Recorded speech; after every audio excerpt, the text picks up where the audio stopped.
Hey everyone, this is Kevin the Entrepreneur, and when I announced that Uber had decided to sell its Southeast Asian division to Grab, I got a lot of emails from people from those regions saying how bad this was. There were actually drivers who were really concerned because they used to have a couple options for rideshare. Now this was going to create one. Basically, your options were Uber or Grab. Kind of like how in America, it's pretty much, and where I live especially, it's Uber or Lyft. And maybe Zipcar in there sometimes. Well, apparently the Singaporean government might be agreeing with the drivers because they are going to be looking into this deal and see if it actually has some monopolistic implications. So according to Reuters, Philippines and Malaysia said on Monday that they will look into whether Uber Technologies' move to sell its Southeast Asian business to ride-hailing rival Grab hinders competition days after Singapore began a probe into the deal on similar concerns. The expanded scrutiny of the deal in Southeast Asia could pose a major hurdle to the U.S. firm's attempt to improve profitability by exiting its loss-making regional operation. It also comes as Grab is set to face tougher competition from Indonesian rival Gojek. Wow, that is a very interesting name, Gojek.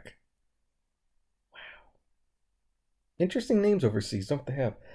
In a rare move, Singapore last week proposed interim measures to require Uber and Grab to maintain their transaction independent pricing until it completes a review of the deal, saying it had, quote, reasonable grounds to suspect that competition had been infringed.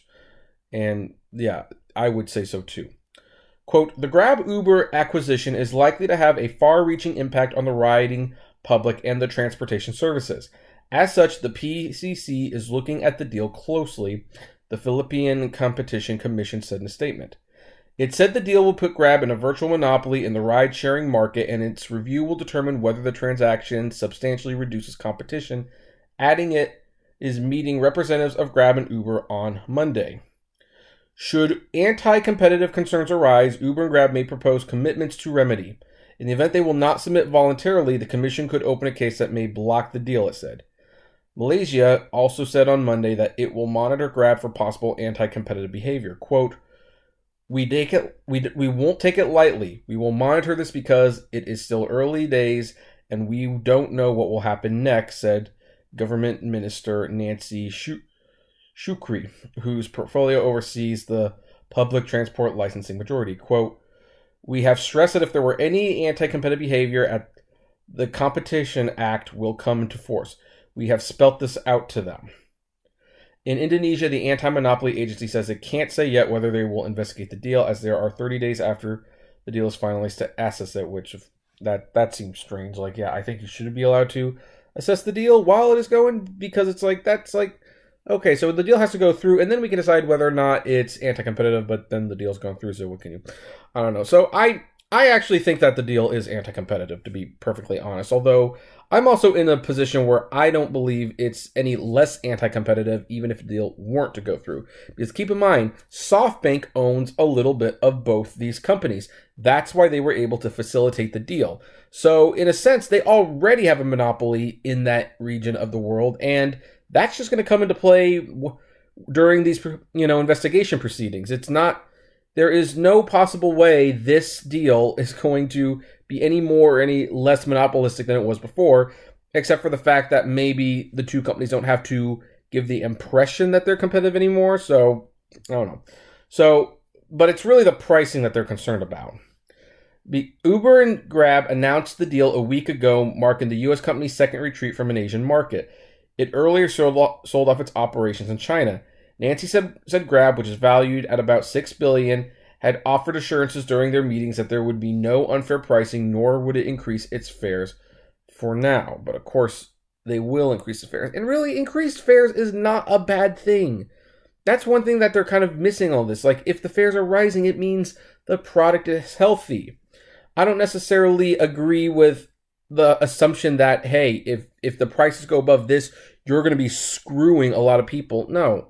There are government subsidy public transportation that ensures that if those people absolutely need a ride, they can get a ride. It just won't be as convenient. Now, I don't know how the Southeast Asian market works. Maybe that would be a problem. Maybe the taxi and the rideshare service is the public transportation. Who knows? It's pretty clear that they're concerned about pricing, though. After a costly market share battle in Southeast Asia, where Uber has invested $700 million, its move to exit the region is widely expected to give the U.S. firm more firepower to focus on other markets, including India.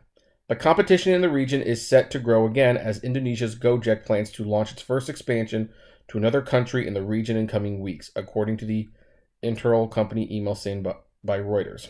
Singapore Straits Times reported on Monday Gojek plans to launch its service in Singapore, the Philippines, Thailand, and Vietnam. Johannes Burnaby, PCC commissioner, told Reuters that Manila is processing at least 3 applications for ride-sharing services. It also caps the number of ride-sharing vehicles to 65,000 across all brands and reviews them every 3 months.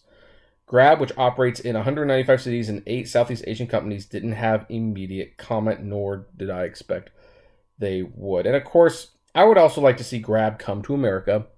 I would like to see Taxify come to America. I kind of wonder, like, why are all these companies going overseas? Why doesn't anyone try to come here? I mean, so many people here, plenty of room for growth and opportunity, although Uber practically has a monopoly here because there effectively is no competition here.